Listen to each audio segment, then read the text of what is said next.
প্রিয় বন্ধুরা, আপনাদেরকে আমি একটা প্রশ্ন করে ভিডিওটা শুরু করতেছি। বাংলাদেশের বর্তমান উপদেষ্টাদের মধ্যে সবচেয়ে বেশি মিথ্যা কথা কে বলে? অবশ্যই এই প্রশ্নের উত্তরটা আমার কমেন্ট বক্সে জানিয়ে যাবে। দেখেন বন্ধুরা, 20 দিন হয় নাই, মনে হয় না 20 দিন হয়েছে। জানুয়ারি মাসে শুরু হয়েছে, ফেব্রুয়ারি মাসের আজকে 12 তারিখ, 22 তারিখ, 12 তারিখ, হ্যাঁ, 20 দিন যেতে না যেতেই সম্পূর্ণ ইউটার্ন নিয়ে নিয়েছেন আমাদের ক্রীড়া উপদেষ্টা। আমি নাম বলতে চাই না।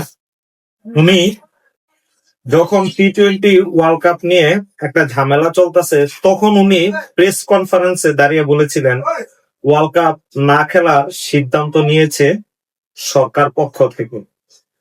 কিন্তু ইউটার্ন নিয়ে আবার তিনি বলতেছেন, আমি নিচে দিয়ে দিব, স্ক্রিনে দিয়ে দিব, তিনি আবার বলতেছেন বিশ্বকাপ খেলতে না যাওয়ার সিদ্ধান্ত বোর্ড আর প্লেয়াররা নিয়েছে। এখন কথা হলো, প্লেয়াররা তো জানেই না কবে খেলতে যাবো না না যাবো, সেটা বাদ দেন, এখন বোর্ড। আর এই কাজটা যদি আমাদের বোর্ড সভাপতি আমিনুল ইসলাম বলেন থাকে, তাহলে দোষটা তো সম্পূর্ণ বোর্ড সভাপতির। উনি ঠিকঠাক মতো বোঝাইতে পারেন নাই। উনার ক্রিকেটের যে কূটনীতিক বিষয়গুলা ছিল, ওইগুলা তিনি কাভারেজ করতে পারেন নাই। এই কারণেই হয়তোবা বাংলাদেশের ক্রিকেট ওয়ার্ল্ড কাপটা মিস হয়েছে। আরে ভাই, আপনাদের কি হবে? আপনাদের তো কিছুই হবে না, সাফারার করবে প্লেয়াররা। আর আমরা যে একটা মন মানসিকতা নিয়ে খেলা দেখতাম, যে একটা আগ্রহে বাংলাদেশের ক্রিকেটারদের খেলা দেখতাম, ওই আগ্রহটা আমাদের কমে গেছে।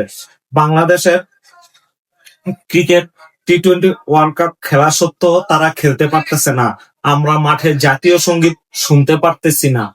এগুলা তো আপনাদের কিছু যায় আসে না। আপনারা চাইছে যে বাংলাদেশের ক্রিকেটটা ধ্বংসের দিকে চলে যাক, এটাই আপনারা সফল হয়েছেন, পূর্ণ করে ফেলেছেন। পরবর্তী বিশ্বকাপে যে বাংলাদেশ অনায়াসে খেলতে পারবে, এটারও কোনো গ্যারান্টি নেই।